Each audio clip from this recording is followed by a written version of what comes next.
Quand on est à son compte seul ou avec une petite équipe, certains automatismes, quand on est sous pression, peuvent nous coûter très cher. Donc aujourd'hui, un exemple ultra courant, celui des devis. Donc voilà, l'idée c'est de ne pas gérer les devis comme moi je gérais la défense de mon équipe de foot.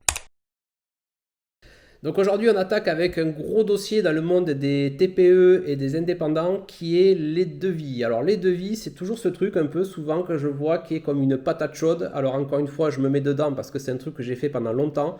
C'était de gérer les devis, voilà, comme je gérais la défense de mon équipe de foot dans le sud-ouest. Donc je t'explique un petit peu le truc. C'était, on tombait sur des plus grosses équipes. Souvent, nous on était une équipe, voilà, on jouait pour s'amuser. Et il arrivait que ben, voilà, le tirage au sort faisait qu'on tombait sur des équipes beaucoup plus avancées qui étaient vraiment là pour gagner du coup. Et ben, du coup en défense c'était très très très très compliqué. Et l'entraîneur me disait souvent Fabien, voilà, tu prends le ballon, c'est pas propre. Alors je prenais le ballon là quand c'était chaud, j'allais sur le côté et paf, je dégageais devant quoi. Donc quand on fait ça sur un terrain de foot ou au rugby, bon ça passe, mais quand c'est pour notre petite entreprise, là ça devient plus compliqué. Alors je précise, qu'est-ce qui se passe? C'est que souvent le devis il part comme ça, un peu sans accompagnement, ou alors on a juste discuté un peu avant le devis et puis clac, on fait le devis à la va-vite et on l'envoie, ou alors voilà, il n'y a pas ce truc de par exemple présenter un devis, on va dire en direct, en live, peut-être reprendre ça au téléphone, voilà, encore une fois, mouiller le maillot, ou souvent aussi il y a ce truc de le devis il est envoyé et dans la tête on se dit allez c'est bon, la balle est dans son camp. Voilà, c'est un petit peu l'histoire qu'on se raconte ou le suivi du devis qui est constamment repoussé. Donc, comme tu le vois, on est sur ce schéma un peu pervers où on se débarrasse un peu de la patate chaude du devis alors que le devis est vraiment une étape importante et un pilier de ta petite entreprise. C'est un truc aussi que je te parle souvent sur la chaîne, c'est que le devis, voilà, ce bon vieux devis, tac, il est quand même pour une petite entreprise un atout. Parce que tu vas pouvoir remettre de l'humain à l'heure aujourd'hui où les grosses boîtes ou tes concurrents peut-être ils sont tous dans la réactivité, voilà, c'est des trucs trop gros, ça devient des usines. Toi quand tu es indépendant ou que tu es une petite entreprise, c'est ce que je dis souvent aux gens, un de vos seuls gros atouts, et même un atout qui est très important, c'est le côté de que tu peux être disponible, que tu es là, que la personne a un interlocuteur, tu as énormément d'avantages du coup que tu peux aller utiliser avec ton côté humain. Voilà, un devis, c'est pas juste un truc technique, des offres, du prix, voilà, un truc qui a été fait peut-être avec ta meilleure IA, la machin, parce qu'en ce moment c'est le truc, c'est celui qui fait le meilleur devis avec la meilleure IA. Non, on n'est pas là-dedans. Le devis, c'est pas juste un acte technique administratif. Pour moi, il y a tout un packaging autour permettant d'accompagner la décision, on va dire la décision d'achat du client.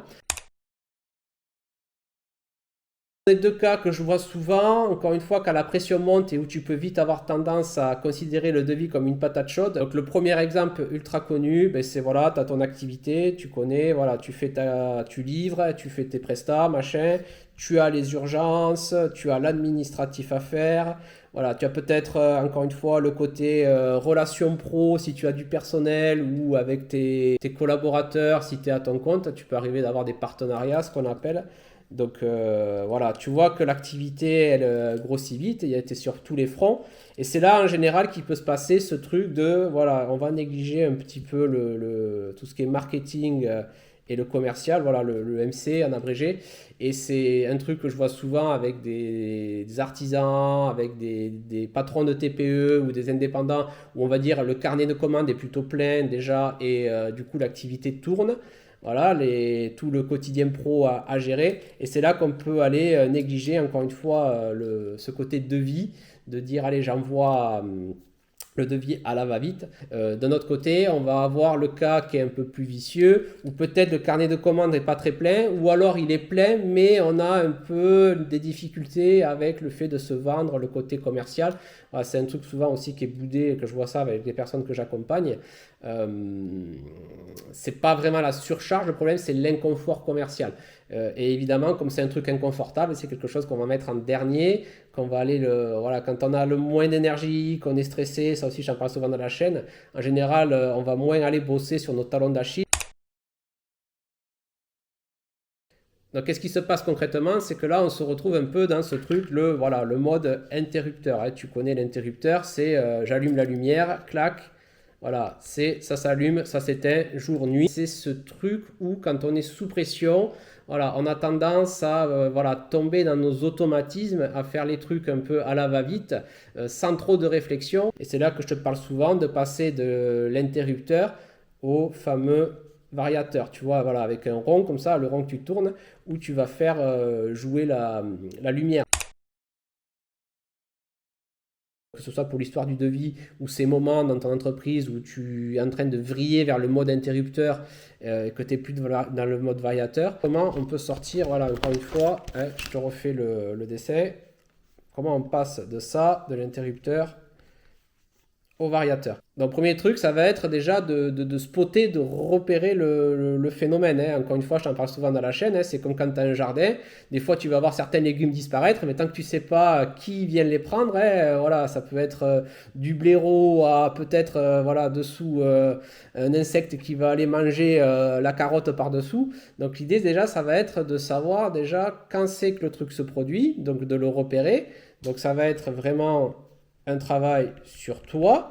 Ça va être aussi de voir dans quelle situation, à quels endroits de ta structure. Donc là, on a un travail de contexte, de détecter le manège, de voir voilà, où c'est et comment que la carotte est mangée. Mais ça va se faire avec un travail de ralentissement et de sortir la tête du guidon, hein. Ça, encore une fois, voilà, j'insisterai jamais assez. Voilà. C'est vraiment le truc qui va être primordial. Donc, et ça, bien sûr, j'en parle dans notre vidéo, ça va demander de se dégager du temps pour ça et de se mettre en bon état pour faire ça, où tu vas vraiment sortir, encore une fois, la tête du guidon, monter sur la montagne, là, tranquille, et voir ce qui se passe dans ta boîte, dans le brouillard, en bas. Et tout ça, ça va passer par une structuration de ton activité professionnelle. Voilà. Encore une fois, si tu es indépendant ou patron de TPE, l'idée, ça va être de structurer. Alors ça, on va souvent te le dire, il faut structurer ta boîte. Mais moi, je vais ajouter, c'est structurer ta boîte en respectant ta personnalité et ton contexte, ta situation. D'arrêter d'encore une fois aller chercher des hacks, des méthodes généralistes, des bouquins, des méthodes ou des choses qui ont marché pour quelqu'un d'autre alors que pour toi ça ne marchera pas parce que vous êtes différent et vous n'êtes pas dans la même situation, hein. Ça s'appelle le biais du survivant, je t'ai fait une vidéo sur ça. C'est vraiment d'aller se mettre en état et de prendre le temps de monter et de travailler plutôt sur ton entreprise, voilà, et pas dans le brouillard, dans le sous-sol de ton entreprise. Si tu veux aller plus loin, tu peux aller voir en description où tu peux rejoindre ma liste privée où je t'envoie des choses plus poussées sur tout ça, où je fais des ateliers de temps en temps aussi et où tu peux me contacter directement pour échanger tout simplement, pour voir comment mieux monter sur cette colline-là et mieux regarder ce brouillard pour aller mettre après les bons coups de tournevis, pour repérer ces moments dans ton activité où tu es plutôt en train de passer en mode on-off et où ça te dessert, comme pour les devis tout à l'heure, et pour remettre de la nuance et de l'équilibre, ce qui va vraiment solutionner des problèmes plus profonds ou des problèmes qui ont tendance à revenir. Voilà, je te laisse avec ça et je te dis à bientôt pour une autre vidéo.